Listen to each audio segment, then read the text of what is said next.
Hello, everyone. I'm Jim Garrison.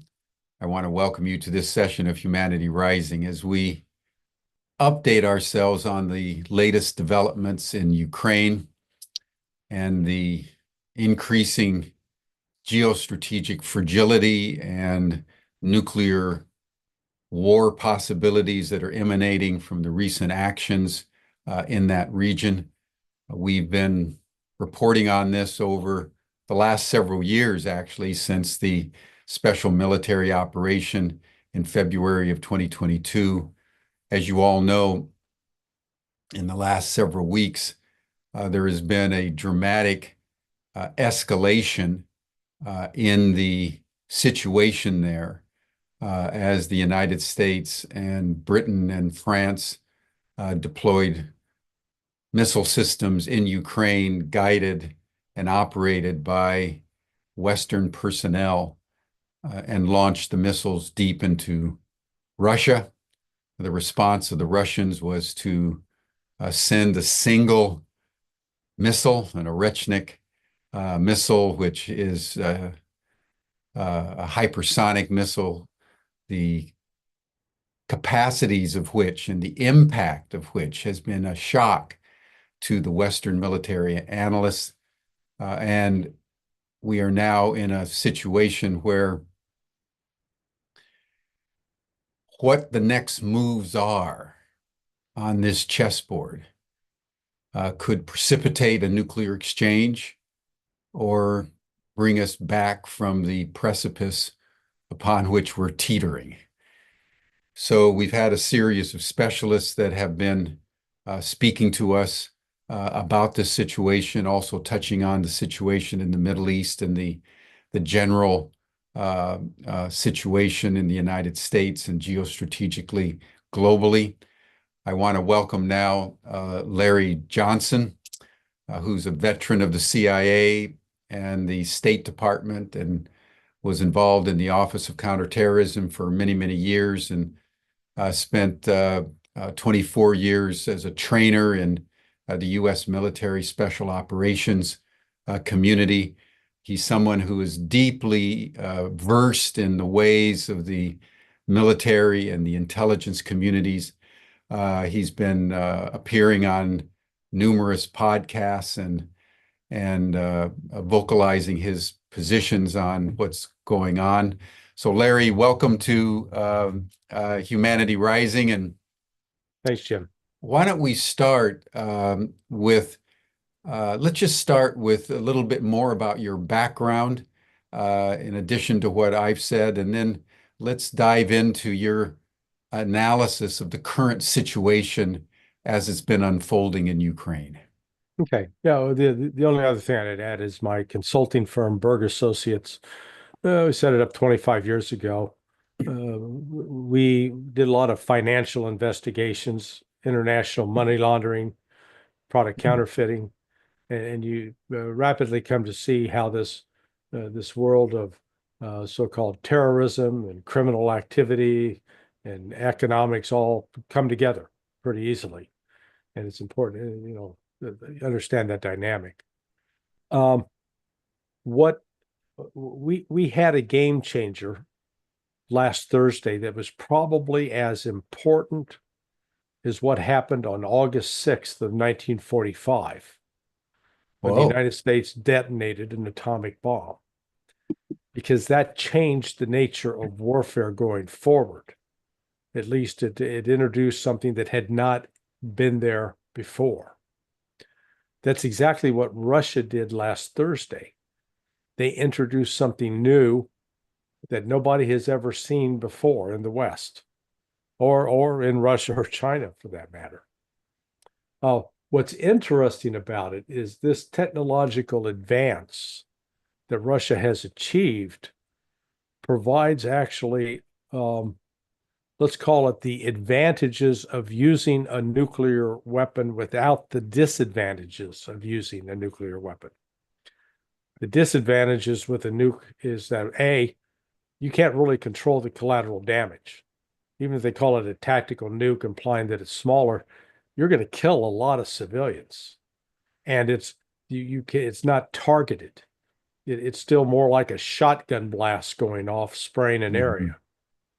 It releases radioactivity and contamination that can cause that will cause death and destruction for years to come from that one incident, and it can poison the earth in the immediate area. Shoot off enough of them, you can create a dust cloud that can obscure the sun and cause the temperature of the earth to drop. So those are the downsides. Well, what Russia unveiled with this Oreshnik is a capability that it can have the destructive force of a nuke. And I'm not trying to suggest that it exploded or it had a nuclear reaction, but just the impact, the kinetic impact was such, traveling at in excess of Mach 10. If we look back in the history of the world, with the meteor that impacted in the area of the Gulf of Mexico near Cancun, a million plus years ago, wiped out the dinosaurs. That kind of kinetic impact. It didn't explode, but it was the force, something moving that fast and that large. And the other element, what the Russians demonstrated, they can hit it with precision. The Russians intended this as a demonstration to the West to say, this is what we can do. You can't stop us. I wrote a piece, and I think you're old enough to remember the movie Billy Jack from 1973. And one of the iconic scenes in that movie is when here's this, half Indian, half gringo, former Green Beret, surrounded by all these angry these angry guys who work for this corrupt rancher, and they're persecuting all the Native Americans. And Billy Jack is standing there with this corrupt guy, and he says, "You know what? I'm going to take this right foot here, and I'm going to put it on that side of your face. I'm going to whop you on that side of your face. There's not a damn thing you can do about it." And the guy says, "Really?" And Billy Jack goes, "Yeah, really." And the next thing is whop, kicks him upside the head. That's exactly what Vladimir Putin said last week. I mean, he was almost smiling when he said it. He goes, "We're going to, in the future, but we're going to tell you where we're going to hit. We're going to give you advance warning. We're going to give you time to get your people out. And then we're going to hit it, and there's not a thing you can do to stop it." That's exactly what he said. Yes. So that's the import of this new Oreshnik. And then on top of it, he says, "Oh, and we've got other new weapons coming forward that you don't know anything about." Putin is he's not a P.T. Barnum salesman. He doesn't exaggerate. He doesn't bloviate. He's more like one of those detectives on Dragnet. Just the facts, ma'am. Just the facts.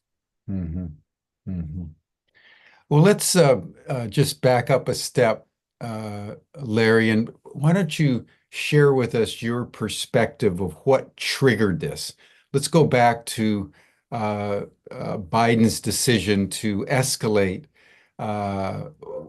in the way that he did with the ATACMS and the Storm Shadows and so forth, in response to which Putin made his move, because I think it's very important for us to understand that this didn't come out of the blue. The Oreshnik didn't come out of the blue. Right. It was a carefully calculated response to an escalation that had emanated from the West.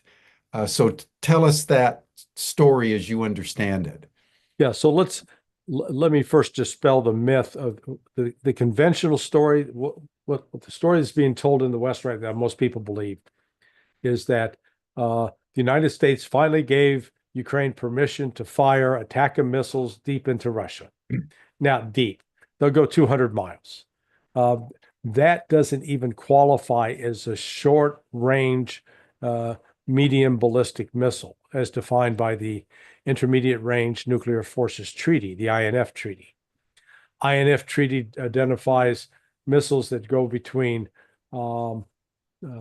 300 miles and 600 miles as the short medium range. And anything that's 600 miles up to 3,500 miles, that's intermediate range. That's what that treaty was designed to cover. But anyway, it's presented that we gave the green light, Ukraine used it, and Russia reacted. But there's a lot more to this.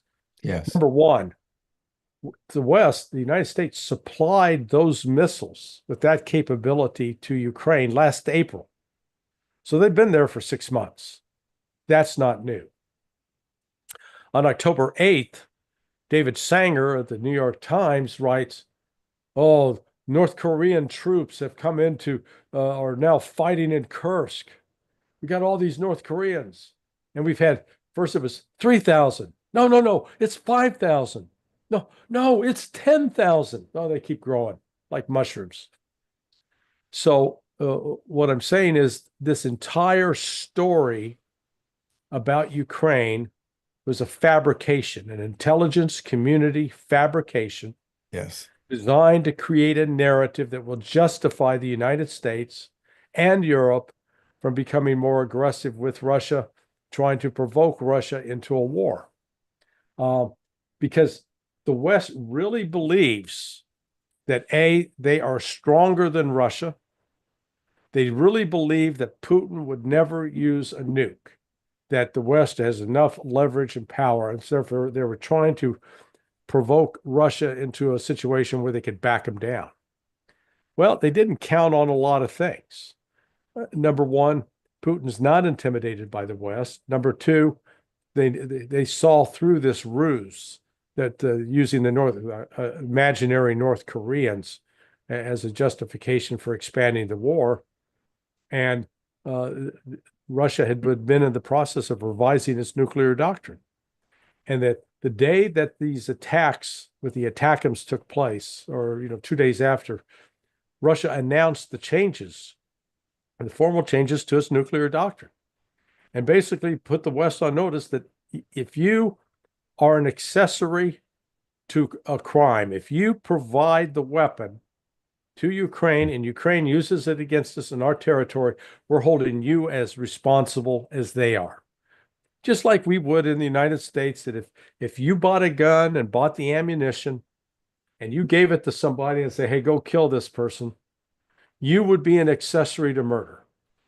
The Russians are basically saying to the West, you are now accessories to murder, and we're going to hit you back. And they did.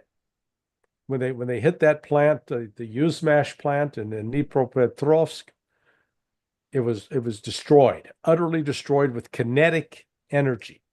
Not with explosive blasts, but with just the impact of these MIRV. When we talk MIRV, it's a missile that launches submissiles, multiple independently targeted re-entry vehicles, MIRV. But they also had a MARV capability. And we can't talk about military and defense without using acronyms. MARV, MARV. Maneuverable re-entry vehicle. You can drive it, you can steer it. So this was, this was like the two mints in one. It was both movable and marvable, and it was marvelous. So, Russia has now gone into an area where the West can't figure out what to do, because our only option is, we're going to go nuclear. If we go nuclear, we're dead. We do not have the ability to wipe out. And yet, what's so alarming, Jim, is with the United States is sending all the wrong messages. Exactly. You have an Admiral Buchanan, who is the Vice Admiral Buchanan. He's, I guess, the Deputy Commander of Joint Forces Command or Strategic Forces Command.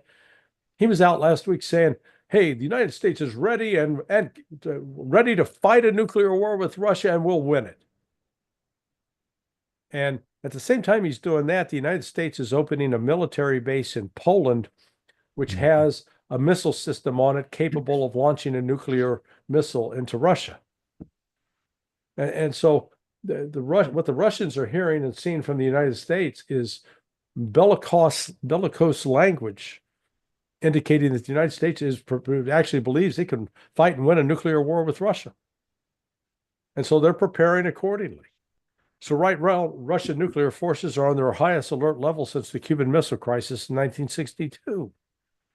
They've issued images of mobile fallout shelters being deployed around Russia. Mhm. So they believe the West is actually keen on trying to destroy them with nuclear weapons. And I think we're going to see now in the next, if not today, within the next 2 or 3 days, Russia is going to retaliate for a new round of attack of missiles that were launched just 2 days ago. They've already issued a NOTAM, a notice to airmen, NOTAM, that stay out of this particular airspace. This is the same airspace that was used to launch the Oreshnik last Thursday. So Russia's getting ready to strike back, and they're going to strike back this time in a way that's going to leave an unmistakable message for the West. Stop poking us in the chest. Back away, leave us alone, or else. That's where we're headed. Now, what is your perception, Larry, as to why the President of the United States, in the twilight hours of his administration, having just decisively lost an election, why would Biden be making this move now, in your view? Yeah, well, it's not just Biden making this move. It is this, let's call it the deep state that surrounds him. Yeah. I could come up with, I've got a couple of theories.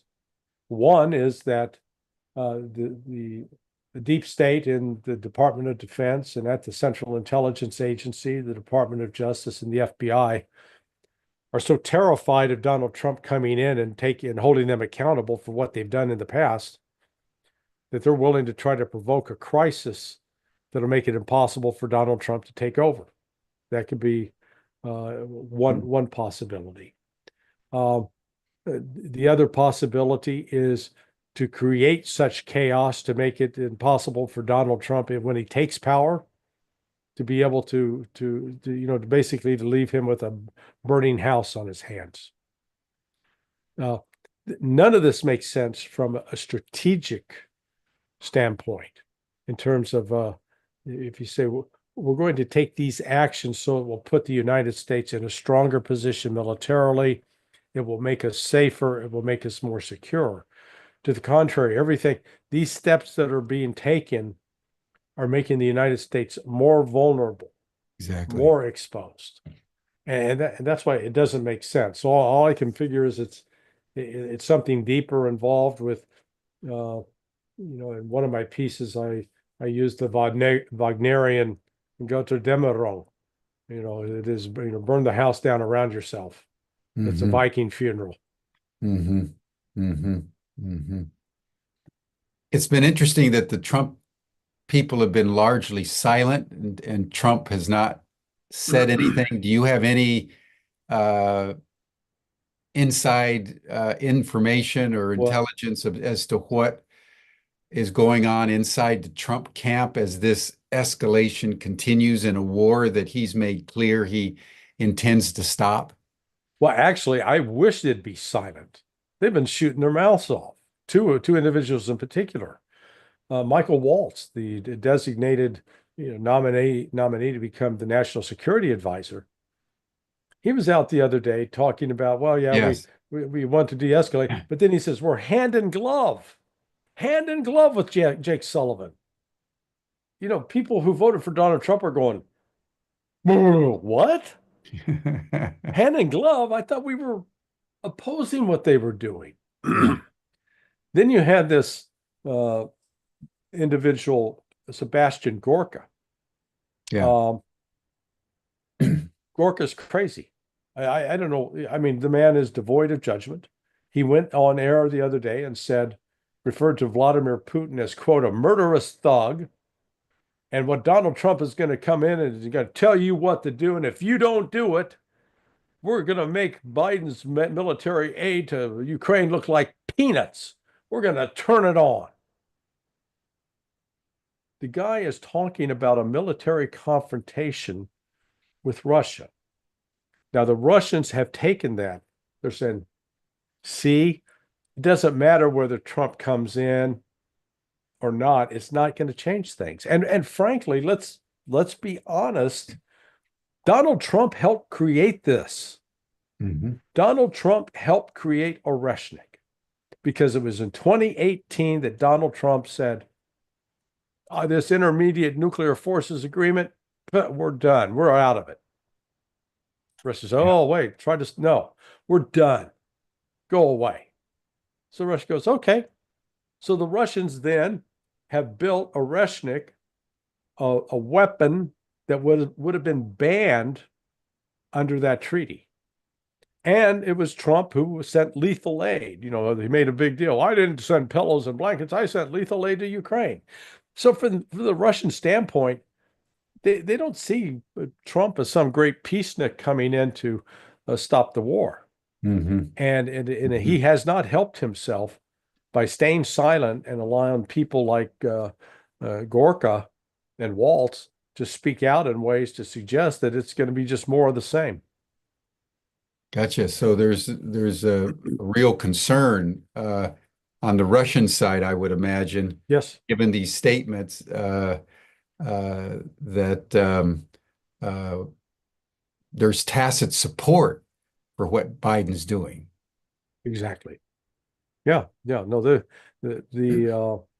I just had a conversation with Pepe Escobar, and Pepe's been talking to a variety of Russian diplomats, and they're saying Trump, it's like the difference between vanilla ice cream and vanilla ice cream with vanilla bean flecks. There's still vanilla ice cream, no change. Exactly. And there are things that Donald Trump could do now that would help diffuse tensions, but he's not doing it. He needs to come out and make it very clear that no, the United States is not going to go to war with Russia. The United States is not going to continue to supply Ukraine with unlimited supplies of weapons. But Jim, that's the other crazy thing that Gorka doesn't understand. We don't have anything to send. Yes. Just earlier, or I guess late last week, the commander of the U.S. military forces in the Pacific it used to be SINCPAC, but now it's at SINC Indo-PACOM, said, we got to stop sending stuff to Ukraine because we're depleting weapons that we need here in the Pacific. And if we keep doing that, we're not going to have anything here to defend ourselves with or to fight with. So, he was admitting that the United States is not able to produce the kinds of weapon systems that we did, say, during World War II in the volumes and quantities. That's not happening anymore. So, we've got a real problem. And to think that, the other thing I found so odd about Gorka saying, oh, it's going to look like peanuts. We've given like $2 billion in weapons to Ukraine, billions. And that's peanuts. What's our next level? Trillion? I mean, come on. And with all the money we've given, Russia is winning and winning decisively. That is the thing the West is having trouble coming to grips with. Yeah. Well, let's turn to that. And I think there's two parts to this next phase of the discussion, Larry. One is why it is that the United States, with a military budget 20 times as big as the Russians, nearly $1 trillion as opposed to 50, 60 billion. Yeah. How do you understand the reality that the Oreshnik missile came from Russia, not the United States? And I think a deeper question is around the inability of all the weapon systems vaunted to be the miracle weapon when they were introduced into the Ukrainian theater of war, the Abrams, the Bradleys, the Patriot missile systems, even the ATACMS and so forth and so on. None of the most sophisticated weaponry of the U.S. arsenal has really worked in Ukraine, and they have all been neutralized and in fact superseded by the Russians. How do you understand both the disparity of how much money and resources the United States has been able to deploy over the last decades, as opposed to the Russians, and yet the Russians have been able to win the war. How did that happen? Well, I recommend a book for all your listeners, written by Andrei Martyanov, Martynavov, Yanov, Martyanov. Losing Military Supremacy. He wrote it 7 years ago. Andrei is a former Russian military officer. Came to the United States in 92 after the collapse of the Soviet Union, became an American citizen. Very, very smart person. The difference is this. The United States defense industry is a profit-making center that serves the interests of shareholders and is not guided by any kind of strategic doctrine. Russia's defense industry is not private. It is under the control of the government, and it is designed specifically to serve the interests of of a national security doctrine that they have. So when you decide to, first of all, deciding what weapon systems do we need? What's our purpose? Russia's purpose is we need to be able to defend the motherland. We need to be able to defend against nuclear strikes from the United States, satellite attacks. We need to have air defense systems. We need to have missile systems. We need to have a military force that is appropriately armed with weapons to defeat an invading force. Russia is not an expeditionary military. The United States, by contrast, we have no national security doctrine for defending the United States.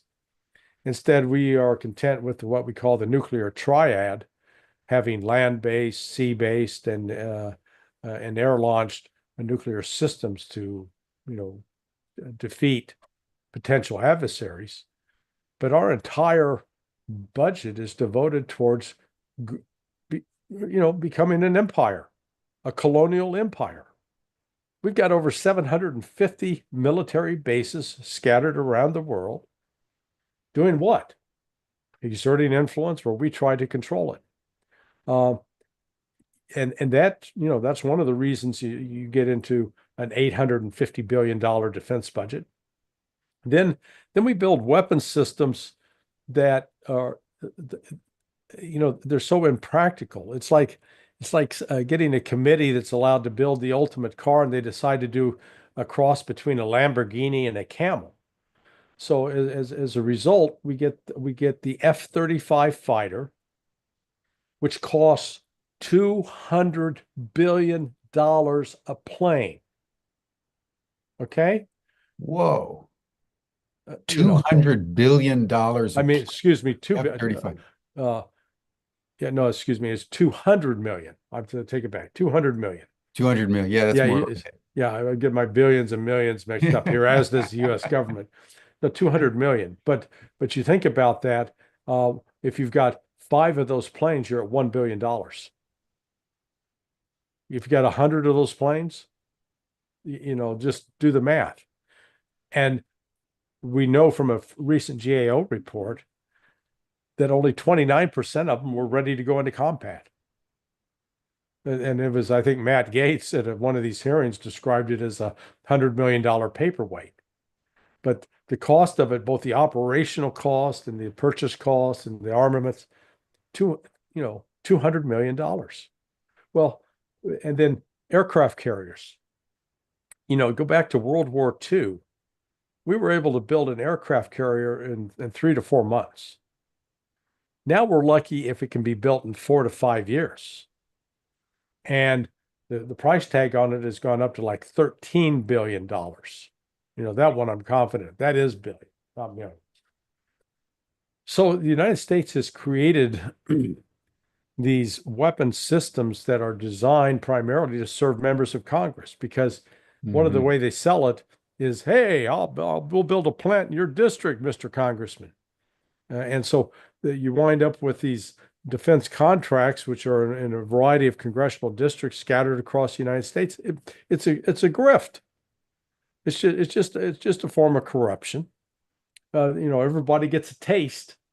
Everybody gets a piece of the pie, and the cost of these weapon systems go off the charts. I think actually Russia's military budget now is up around 110 billion, but the US is at 85, but it's still about 10 to 1. We spend 10 times more than the Russians, and yet the Russians have created multiple hypersonic missiles that have been proven in combat. The United States, we don't have a single hypersonic. The Russians have modernized their Air Force, modernized their helicopters, modernized their tanks. And when it comes to the space program, it's Russia that's able to take off and land back on Earth and get to the space station, and we have to always hitch a ride because the United States no longer has the ability on its own to build missiles. We have to rely on Elon Musk or Jeff Bezos.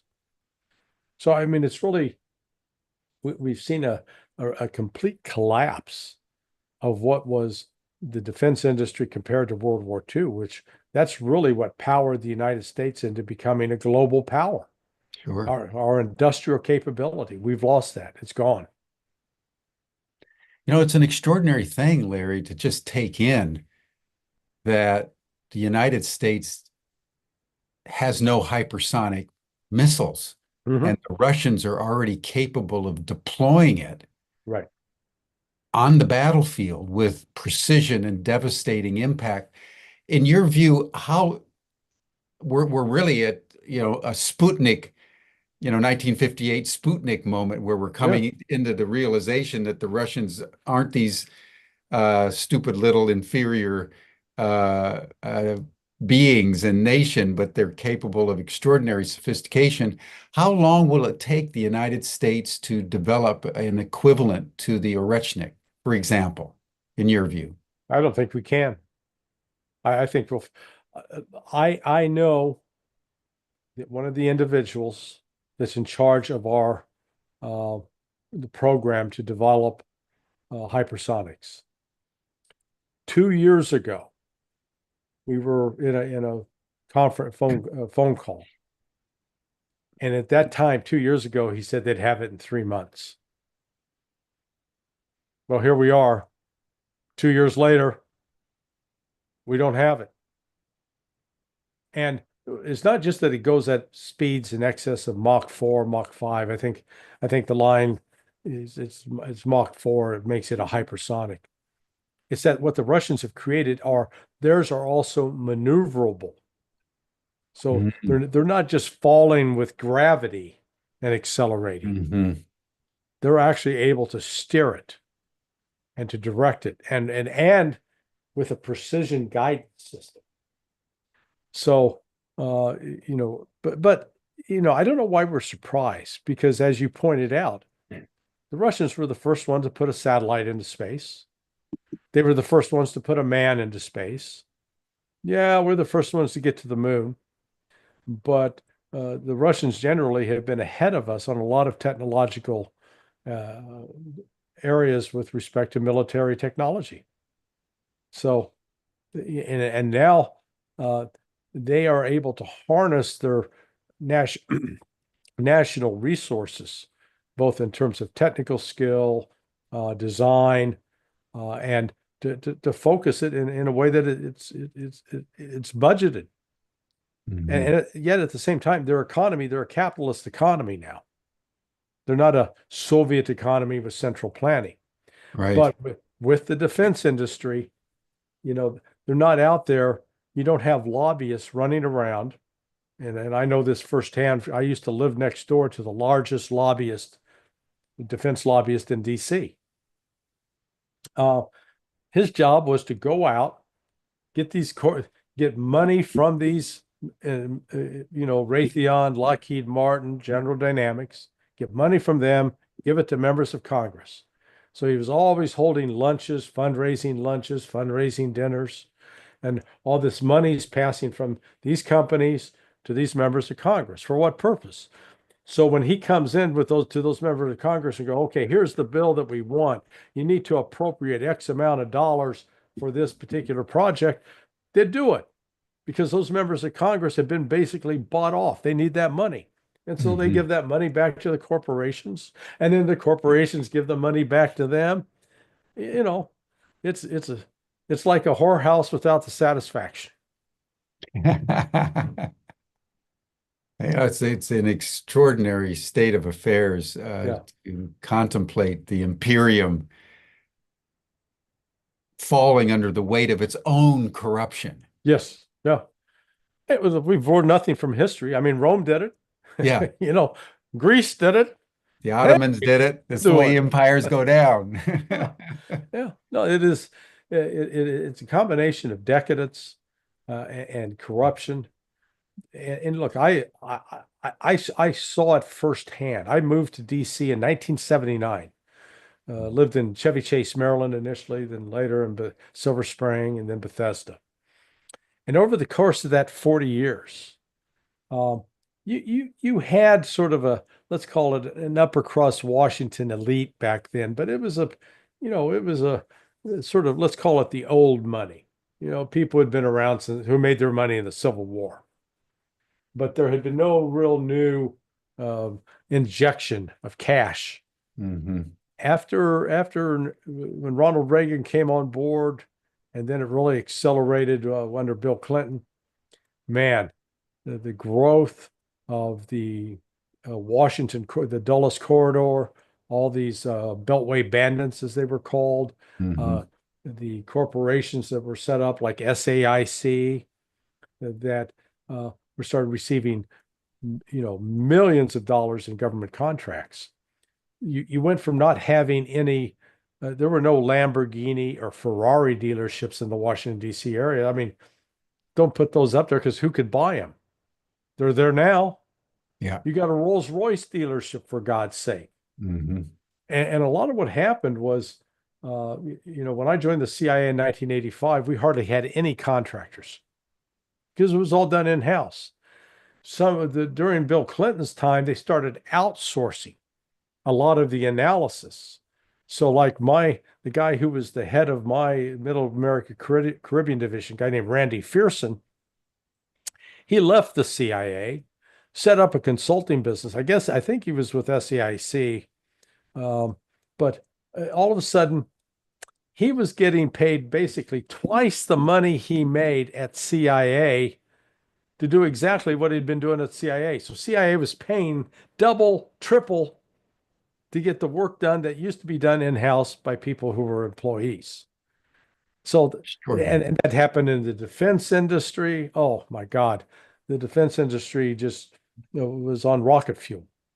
And that's now why you go into Northern Virginia, man, you see mansions and you see this fabulous wealth that Yeah. has grown up there. Yeah. And Yeah.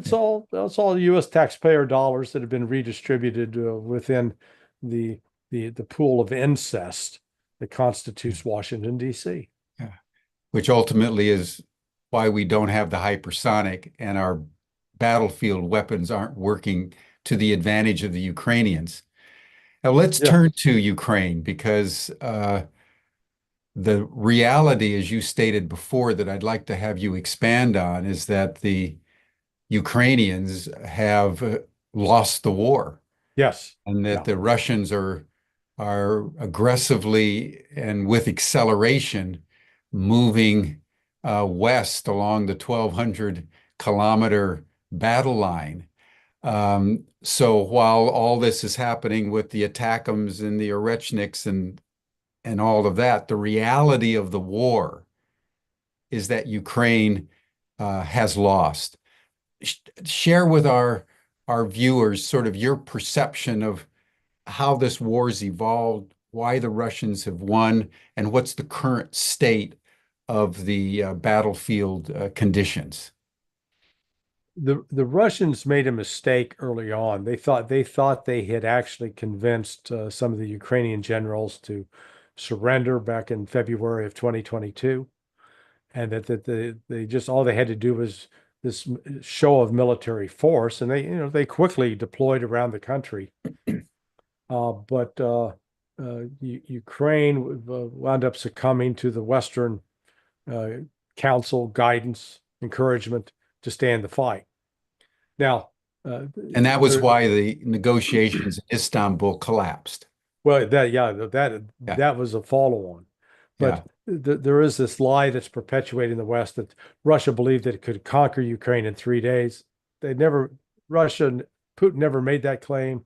Russian generals never made that claim. That was never their intent. But by the end of March, there were the negotiations in Istanbul, as you pointed out, had reached the stage that they had a tentative agreement. Mhm. Russia was willing to leave Donetsk and Luhansk in the hands of Ukraine, just as long as they had the guarantees that they'd stop the persecution of the Russian speakers, that they'd abide by the Minsk II agreement. And at that point, Ukraine wouldn't have lost any territory. And the Ukrainians were ready to sign that deal. Joe Biden, Lloyd Austin, and Boris Johnson weighed in and said, no, don't sign it. You will have your back. We're gonna beat the Russians. So Ukraine, they walked away from that agreement. So Russia had to reorient itself. A month later, in May, they captured Mariupol. Then in August, a lot of the military, their contracts came up, expired. So Russia had to do a quick pivot, did a mobilization, a 300,000 man mobilization, and then started active recruiting. And so in the next 2 years, so it's been 2 years since then, Russia's been recruiting soldiers at the rate of 30, 40,000 a month. Their army has grown now to 1.5 million. Wow. They are not having any trouble with manpower, despite the lies being perpetuated in the West, stating otherwise. They've not suffered catastrophic casualties. Ukraine has. Ukraine is the one that's suffering manpower shortages. It's estimated now that the Ukrainian army, which at the start of this was up around 800,000, is now down to about 350. They are estimated to have suffered well over 1 million killed in action. And the Whoa. number of wounded would be upwards of another million. The numbers are off the charts. And even now, finally, the Western media is coming around to admit that Ukraine has a manpower problem. Most of the soldiers that are being dragooned, literally, they're captured on the street, shoved into a van, taken to the front. They're 45, 50 years of age. They're a bunch of old guys. They're not the young guys that are, can put up with, hours without sleep and food deprivation.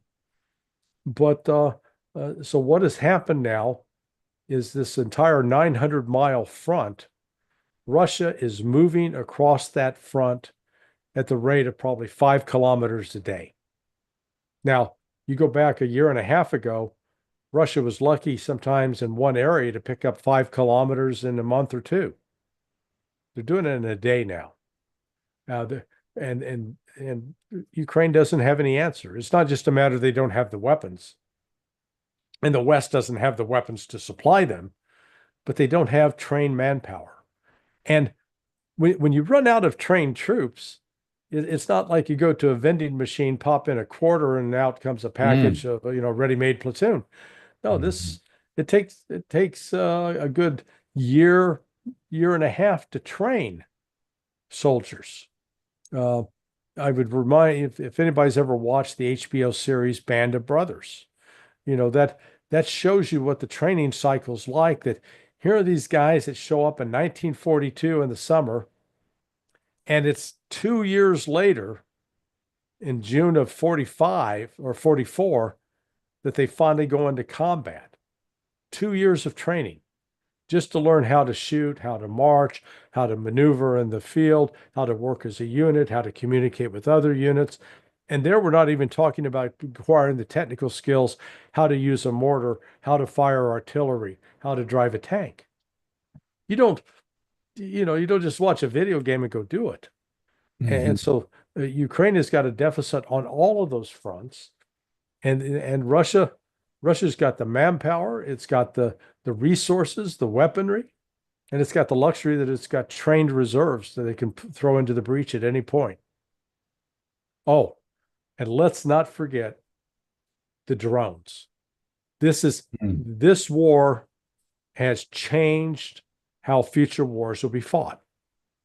At the outset, drones were not ever present. Now the drones have become they're probably one of the most important killing machines that the Russians have. They can disable tanks. They can fly into actual bunkers.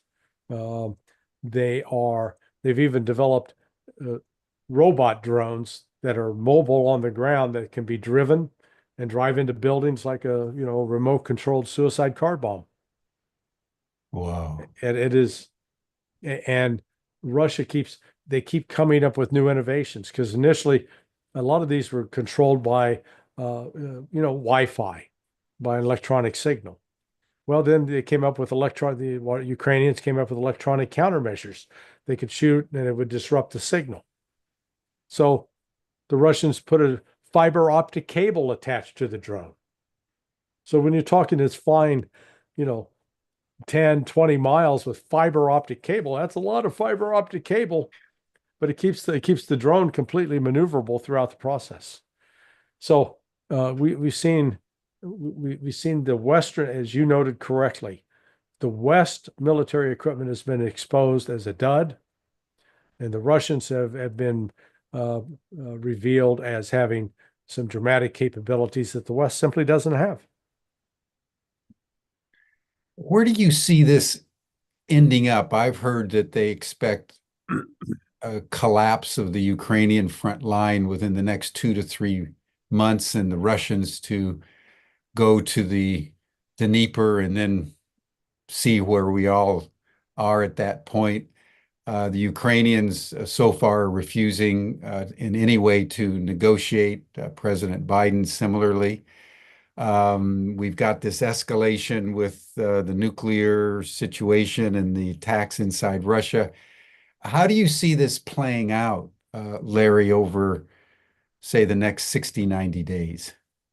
Uh, Ukraine is going to lose, and the defeat will encompass both continued loss of territory. When Trump comes in, and I'm assuming Trump makes it to Inauguration Day and that the world has not been set on fire, the United States and the West will not have any military options for saving Ukraine. Their only option will be to figure out how to see if they can reach any kind of negotiated settlement with the Russians. Mm-hmm. The Russians, frankly, they're of no mind. Why do they need to negotiate a settlement? They're winning. They're not losing. They're not suffering at home. Their economy's not stagnating.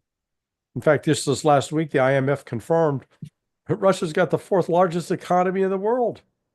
Yes. Okay, exceeded only by China, the United States, and India. Russians are doing okay. So this, I see an unconditional surrender for Ukraine. I think it's highly likely that you're going to see some sort of military coup, some effort to get rid of Zelensky. Because right now, since he's ruling under martial law, there is no political process for getting rid of him. The Ukraine's fortunes on the battlefield are going to get worse, not better. And as it worsens, the United States is not going to be in a position to supply them, to keep them alive. So yeah, I think the potential for a collapse, certainly by the end of April, 1st of May, is highly, highly likely. And at that point, the West is going to figure out it's going to create a crisis of confidence in NATO. NATO will have been exposed as a paper tiger, tough talking, but not able to really deliver anything in a particular moment. But a lot hinges upon if the West over the next 3 weeks, 4 weeks continues to launch ATACMS, Storm, Shadow, or Scalp missiles into Russia, then at some point Russia is going to strike NATO bases in Romania and Poland at a minimum. And so the potential for this war to really dramatically expand is there. But You know, in terms of who holds the winning hand, it's Russia. It's not the United States. Hmm. Hmm.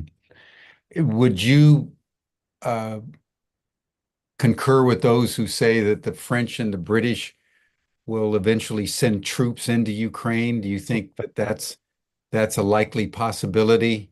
Because that would certainly escalate the whole situation further. They're they're talking through their hat. I was, I cleaned it up. I was going to use another part of their anatomy that they were talking through. Um, Number one, they don't have the logistics capability to deploy troops to Ukraine. Right. And once deployed, they don't have the logistics capabilities to sustain those troops in the field. And if they dared to do that, they'd wind up with, 100,000 dead French and British soldiers. They would not survive. So, they're uh, it's a sign of their desperation that they're talking this way. But you know, Britain Britain is a joke militarily. It's got 70,000 active duty soldiers. You know, that fit all inside Wembley Stadium, and you still have seats left over. Okay. They had more people. They had more people at We Are the World conference concert. Good Lord.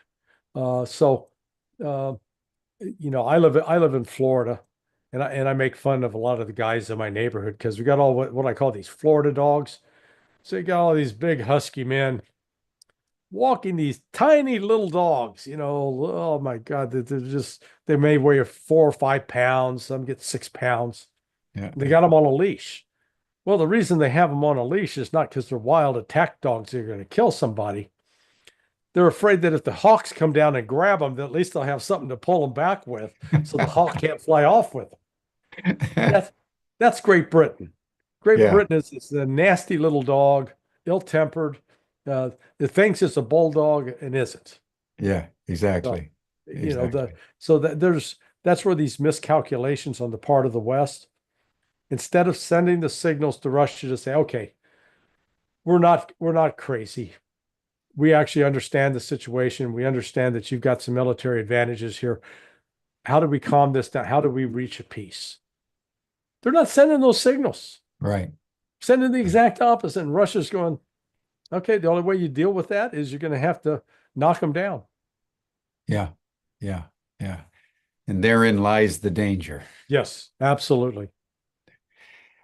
Larry, thank you for that. Let's turn to the Middle East for a few minutes because Mhm. there's been some developments in the regional situation with a peace agreement or a ceasefire, not a peace agreement, a ceasefire between Israel and Lebanon. There's been mutual missile attacks by Iran and Israel. There's the ongoing devastation of Gaza.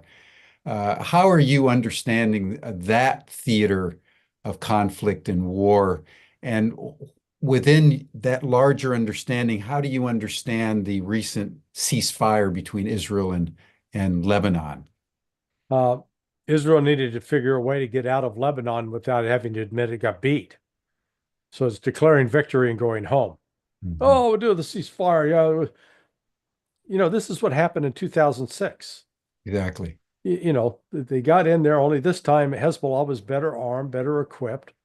I think they've destroyed something like 60 Merkava tanks. And a lot of the social media is showing as all these Lebanese people flood back into the south to try to go reclaim their homes. They're driving past all these burnout Merkava tanks. So, this is a bit of a sham. This was Israel could not fight, cannot fight a war of attrition. And that's what it was faced with Hezbollah. And they kept saying, oh, yeah, they'd stopped Hezbollah's ability to launch rockets and missiles.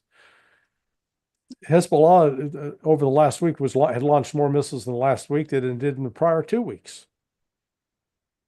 So this was sort of a face-saving way for Israel to retreat without saying that it retreated. because it had suffered. The number of killed and wounded soldiers were significant.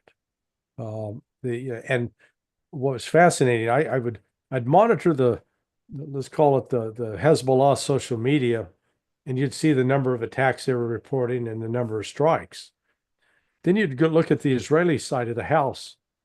It was like it was reporting by Helen Keller, deaf, dumb, and blind. See Hmm. no evil, hear no evil, speak no evil, post no evil. There was nothing. They didn't report on it. They pretended that it wasn't there. But the problem was the families who were having to bury their dead son or husband or brother, they were sharing it with neighbors. You couldn't keep that quiet. And the ones who are coming back into hospital missing arms and legs couldn't cover that up.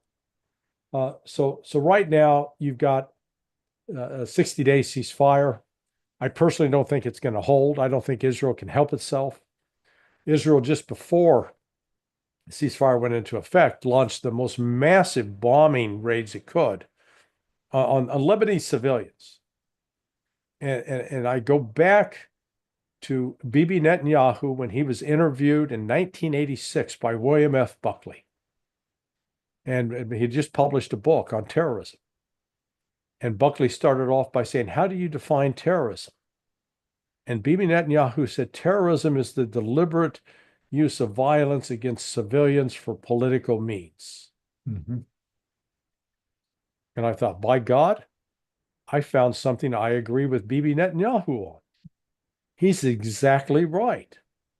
And by that definition, the biggest terrorist in the Middle East today is the state of Israel. Yes. By killing these civilians. So they've backed off, but they're continuing to strike into Gaza. Now the Hamas would like to get a ceasefire, but the Zionist mentality that's driving the Netanyahu government is intent on destroying, eliminating, exterminating the Palestinians. I mean, they're not just being, exaggerated in their language. They actually mean it. They want to Yes. destroy them, to get rid of them. Yeah. This This is extermination in Gaza. Yeah. Now, the leaves up in the air what's going to happen with Iran. Iran has continued to vow that it's going to retaliate. So far, they haven't. Israel's interpreting that as weakness. I think Iran is thinking about it both from a strategic standpoint and when is the best time. I know a lot of Zionists have gotten convinced in their minds that Iran is now isolated. Iran's not isolated. They've signed a defensive agreement with Russia. They've got military agreements with China in terms of conducting military exercises. They're fully integrated now into BRICS. They're anything but isolated. It's Israel and the United States who are isolated. They're becoming isolated internationally. Mm-hmm. So this ceasefire gives Israel a chance to lick its wounds. We'll see if any of the settlers try to come back into the north. But Hezbollah is rebuilding its capabilities to strike into the north and to drive them out. So this war is not over by any measure you want to use. It's going to continue, but what it has exposed is the limits of Israeli power. The mighty Israeli military couldn't defeat Hamas and hasn't defeated Hezbollah, and will continue. It's going to face continued violence. That's not going to go away. It's interesting that there's an analogy or a parallelism between the failure of the U.S. weapons and war policy in Ukraine and the failure of the Israeli military against even the Houthis in Yemen. Yeah. And I think everyone was shocked at the capacity of the Iranians, for example, to withstand the two attacks that came from Israel, to launch precision-guided hypersonics back into Israel. And so I think, as I view it, I think the Ukraine and Gaza, or let's say the Middle East, is really a turning point in history, and I think it's a signal of the demise of the American imperial primacy and the rise of the Russian, Chinese, Iranian, the BRICS coalition in a way that is going to increasingly isolate the United States and the G7 and Israel as the rest of the world builds a new way of interacting with one another and standing up against the US, not the least factor of which is the way that the BRICS are taking their currencies off the dollar. Would you agree with that proposition? Oh, yeah. How do you Well, understand the emergence of BRICS? in fact, I'd say that I'm not a Roman scholar or a scholar of the Roman Empire, but I suspect that there was an event or a series of events at some point in that empire that marked the turning point of its decline, where the start of its decline, where its power and might were now really in question. And that's what these last 2 years have done. Well, let's 2.5 years. Let's go back to February of 2022 and what's taken place over the last, almost 3 years. The hegemonic position of the United States has been eroded across the board. Yes. The United States, there was a time where we could get our way through persuasion. Now we are left with our only two options are sanctions or war. We don't have anything in between. The United States, when it announced Operation Prosperity Guardian in December, it's 12 months ago, that we were going to open up the Red Sea and stop those Houthis from shutting it down to maritime traffic. Here we are 12 months later. We've been unable to do that. We failed. The Houthis beat us. Just prior to this, the United States pulled out of Afghanistan, fled Afghanistan after 18 years of being unable to stop the Taliban, to quell the insurgency in Afghanistan. And our actions in sanctioning Russia, as well as China, accelerated them coming together going, you know what? We're in the same boat. I think it's a good idea if we start rowing together as opposed to rowing against each other. And by coming together, and then the BRICS had been underway for a while, but it didn't get the shot of adrenaline that it did from the reaction of the West to the special military operation in Ukraine. Now BRICS is growing. It looks like it looks like Friday night outside Studio 54 back in 1986 in New York City. The line, all the celebrities are there wanting to get inside. That's BRICS. BRICS is it's becoming the vehicle that the global South wants to embrace. And the biggest difference is this. And again, I was talking with Pepe Escobar about this. When the West deals with the Africans and with the Asians and with the people from Central or South America, there's always an element of condescension. We patronize them. Hello, nice little brown people. We pat them on the head. We don't treat them as equals. We don't respect them. What you catch from the Russians and the Chinese, and I've seen it firsthand, they don't patronize these people. They actually treat them like they're real human beings. They treat them on a level of equal. Because particularly with the Russians aren't starting off this as, okay, like a Hollywood agent. What can I screw my client out of? Instead, they see it, what can we do to build a relationship that's going to be mutually beneficial? The Russians are very smart in that regard, as are the Chinese. That's why you don't see the Chinese or the Russians with hundreds of military bases scattered around the world. They don't need that. They've got their diplomacy and their economic power. So what we're witnessing is the fall of the U.S. empire. Mhm. And right now we're hanging on because we're still, the United States is still a pretty wealthy country in terms of natural resources. The dollar is still a pretty popular currency around the world. It's not going away overnight. But there's now an alternative. Mhm. It used to be we were the only Coca-Cola on the market. Well, now you got Pepsi. Mhm. You know, Yeah. Russia and China are the new Pepsi. You got some competition. Maybe they're offering alternatives, and they're concrete alternatives Yeah. uh, that are accompanied by, you know, Russia helping the Turks build a nuclear power, nuclear energy plants. The West can't do that. You know, all the West is good at doing is sanctioning, threatening to sanction all these different countries.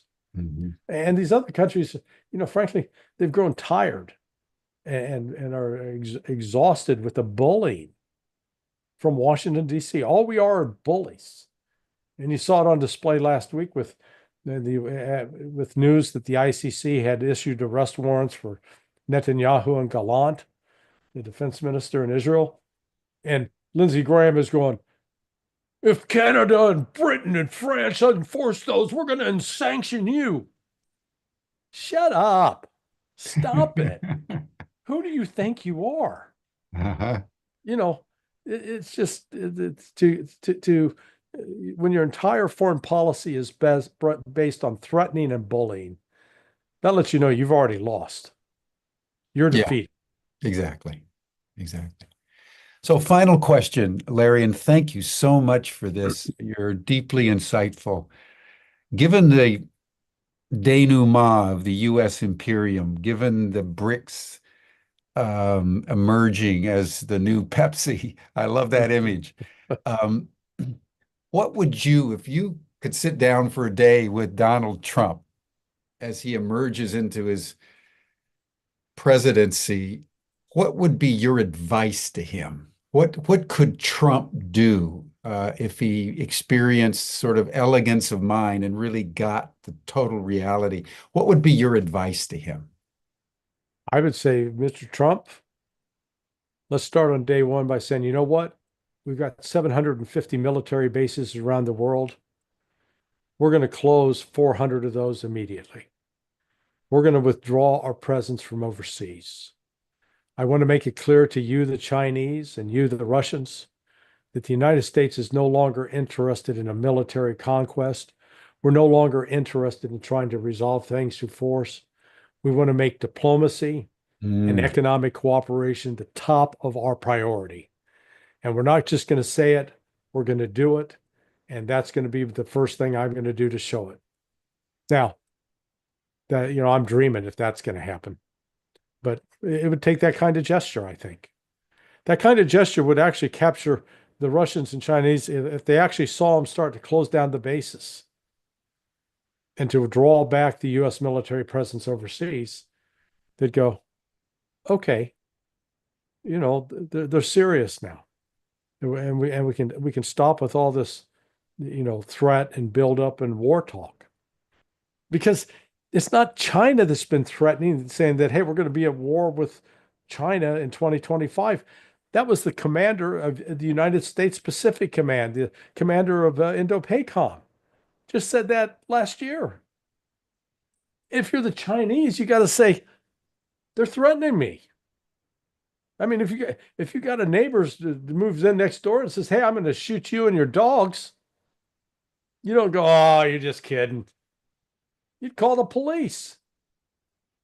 So, yeah, the United States, we've been a pernicious, destructive influence in this world over the last 30 years, and we need to change. We're the problem, not Russia, not China. mm, mm. Larry Johnson, thank you so much. This has been very insightful. And I think I want to just acknowledge that and appreciate that and hope to have you back down the trail as world events unfold. Well, Jim, thank you for having me. I appreciate the honor. Thank you, Larry. Thank you, everyone. That brings our session to a close. You can join the after chat. Stan just posted it in the chat. You received the link in your Zoom reminders. And then tomorrow on Thanksgiving, we're going to have Andrew Bailey and Connie Marlowe Baxter, who are really a specialist in the story of the Pilgrims, to give us sort of a meditation on Thanksgiving within the historical context of what took place during that time. That'll be tomorrow, where the Americans celebrate Thanksgiving. The rest of the world, it's all business as usual. So because we're a global community, we continue to operate on most of these holidays just so we keep the beat going. We're going to be going till the 13th of December, so over the next 2 weeks. And then we'll take our usual break for the holidays and reconvene on the 6th of January. We have some very, very special programs in store over the next couple of weeks.